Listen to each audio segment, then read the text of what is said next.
வணக்கம் அன்பான ஜோதிடர்களே. ஜோதிடத்தில் சில விஷயங்கள் நாம் எவ்வாறு அறிய வேண்டும்? அதாவது பார்த்தீங்கன்னா, இந்த 2026 12 ராசிகளுக்குமே எல்லா ஜோதிடமும் சொல்றதான் நானும் சொல்றேன் அப்படின்னு நினைக்க வேண்டாம். இதில் கொஞ்சம் ஒரு மாறுபட்ட கருத்தாக கூட இருக்கலாம். அதாவது என்னன்னா, 12 ராசிகளில் எந்த ராசிக்கு ஜாக்பாட் யோகம் அப்படின்னு நம்ம சொல்ல 3 ராசிகளை எல்லா ஜோதிடமும் சொல்றோம். மிதன ராசி, ரிஷப ராசி, மகர ராசி இதை குறிப்பிடுகிறோம். அதுக்கு அடுத்தபடியாக தனுசு ராசி, கடக ராசி, மீன ராசி, இந்த 6 ராசி இந்த ஆண்டு நல்லா இருக்குன்று அனைவருடைய கருத்தாகத்தான் இருக்கிறது. இதில் என்ன நான் சொல்ல வர்றேன்னா அப்படின்னா, நாம் பிறக்கும் போது ஜனன ஜாதகத்தில் திசைகள் எவ்வாறு இருக்கிறதோ அவ்வாறே கடைசி வரை அமையும் என்பதுதான் உண்மை. கோச்சாரம் என்பது வந்து போவதுதான்.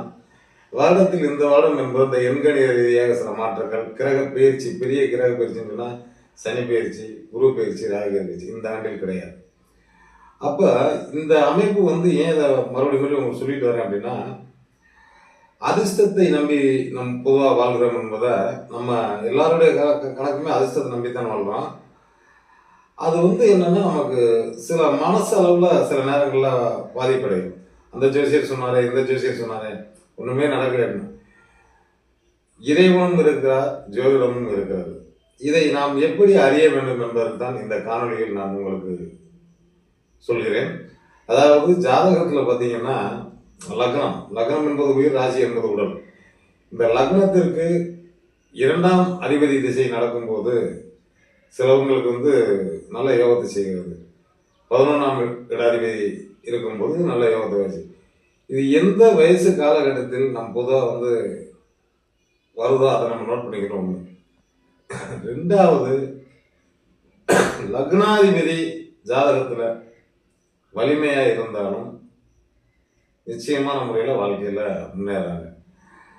நம் இந்த ஷார்ட் வீடியோல ஒரு நிமிஷம் வீடியோல ஒரு செகண்ட் நம்ம சொல்லி முடிக்கிறது என்னன்னா, எல்லாமே யோகம் என்று தான் கூற முடியும். ஏன்னா நெகட்டிவான விஷயங்களை சொன்னா அந்த வீடியோவை பார்க்க மாட்டாங்க. நான் பார்த்தீங்கன்னா போடுற வீடியோலாம் பாருங்க, என் வீடியோ ஷேர் பண்ணுங்க, சப்ஸ்கிரைப் பண்ணுங்க அப்படிங்கிறத நான் சொல்ல மாட்டேன். என்ன காரணம் அப்படின்னா, நம் ரீச் ஆகும் டைம்ல நான் அதை நம்பி வரேன். என்னுடைய சுய ஜாதகத்தை கிட்டத்தட்ட நான் 23 வயசுல ஜாதகம் பார்க்க ஆரம்பிச்சேன். நீங்கள் எனக்கு 53 வயசு, 30 வருஷம் அந்த துறையில் இருக்கேன். ஒரு ஜாதகத்தை எந்த நிலைனா, பிறந்த ஊரில் நமக்கு நல்லா இருக்குமா, இல்லை போன ஊர்கள் ஏதாவது நல்லா இருக்குமா வகையில் என்னுடைய அனுபவத்தை என்னுடைய நண்பர்கள் ஜாதகத்தை ஆராய்ச்சி பார்க்கல. கிட்டத்தட்ட ஒரு 100க்கும் மேற்பட்ட நண்பர்கள் அறிஞ்சு வகையில் இது ஜோதிடத்திலேயே வராத ஒன்றாகத்தான் இப்போ நான் கூறுகிறேன். என்ன காரணம் என்றால், இது ஜோதிடம் உண்மை என்பது எல்லோருக்கும் தெரிஞ்ச உண்மை. இது நமக்கு என்ன நம்ம நண்பர்களுக்கு நடந்ததுன்னு ஃபஸ்ட்டு ஆராய்ச்சி பண்ணியிருக்கோம். அது நாங்கள் எல்லாம் ஆய்வு பண்ண விதத்தில் நீங்கள் ஒவ்வொரு விஷயமே பார்த்தீங்கன்னா அந்த மாதிரி தான் நடந்துகிட்டு இருக்கு. ஆக பிறந்த ஜாதகத்தில் எப்படி இருக்கிறதோ அதுதான் உண்மை. கோச்சாரம் கூட நான் அவ்வப்போது போகும். கோச்சாரமே கெட்டாலுமே திசாபுத்தி காலங்கள் வலுவடைந்திருந்தால் வாழ்க்கையில் நிச்சயமான ஒரு இலக்கை தொடுவார்கள். இது உண்மையான ஒரு கருத்து. ஏன்னா அனுபவ ரீதியாகவும் பேசுகிறேன். நானும் சில ஜோதிடர்கள்ட்ட, என்னுடைய குருமார்கள்ட்ட படித்த விதத்தில் எல்லாத்தையும் ஆய்வு பண்ணிட்டேன்.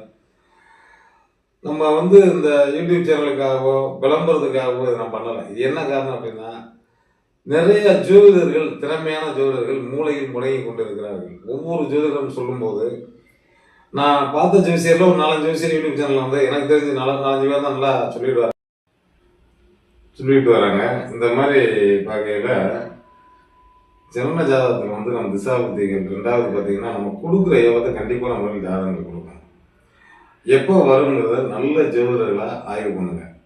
நல்ல ஜோதிடர்ங்கிறது நான் பார்த்தீங்கன்னா ஒரு மூலையில் கூட இருப்பாங்க, நம்ம ஊர் பக்கத்தில் கூட இருப்பாங்க. அதாவது யூடியூப்பில் பேசுகிறது தான் பெரிய ஜோசியர், சாதாரணமாக எதுவுமே வயசு சமூகமுக்கெல்லாம் இருப்பாங்க. அவங்களாம் நீங்கள் மதித்து செயல்பட்டு கண்டிப்பாக பார்த்துட்டு வந்தீங்கன்னா அனுபவம் கை கொடுக்குன்னு சொல்லுவாங்க.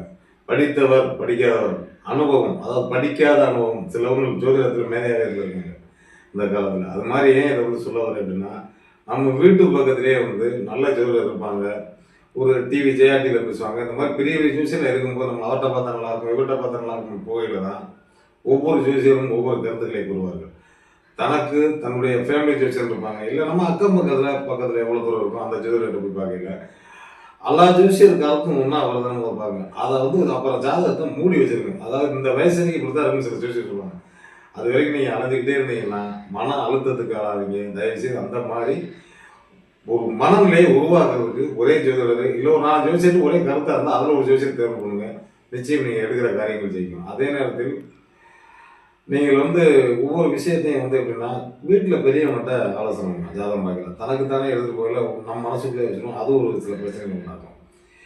நீங்கள் நல்லவையாக இருக்கிறதுக்கு பார்த்தீங்கன்னா எப்போதுமே கோச்சாரத்தை ஒரு 30% 40% பிறந்த ஜாதகம் 100% தான் கண்டிப்பாக. அதே நேரத்தில் பார்த்தீங்கன்னா புது வருஷம் என்பது நாம் தொடக்கத்தில் அனைவருக்குமே நல்லா இருக்க வேண்டும் என்று இறைவனை வேண்டி வணங்குகிறேன். இந்த காணொலியை தயவு செய்து தள்ளி விடாமல் பாருங்கள். நிச்சயம் விஷயம் அடுத்தடுத்த காணொலியில் உங்களுக்கு முழு வீடியோவாக போட கடமைப்பட்டிருக்கிறேன். ஷார்ட் வீடியோ ஒரு 1000 வீடியோ போட்டிருக்கேன், நல்லா பார்த்துருக்கீங்க. இதில் ஏன் அதை திரும்ப திரும்ப சொல்லணும்னா நல்ல விஷயங்கள் இப்போது மக்கள் யாரும் பார்ப்பதில்லை, அப்படி தள்ளி விட்டுவார்கள். அந்த தள்ளி விடுதல் வேண்டாம், ஒரு நிமிஷம் இந்த வீடியோ நீங்கள் உட்கார்ந்து நீங்கள் பார்க்கலாம், அந்த விஷயங்கள் தெரியும். இறைவன் அருளாலும் இறை என்று சோசியத்தின் வணக்கத்தை தெரிவித்துக் கொள்கிறேன். நாளும் நல்ல நடக்கும் மற்றும் நல்ல கத்தை கூறிய விடைவர்கள். நன்றி.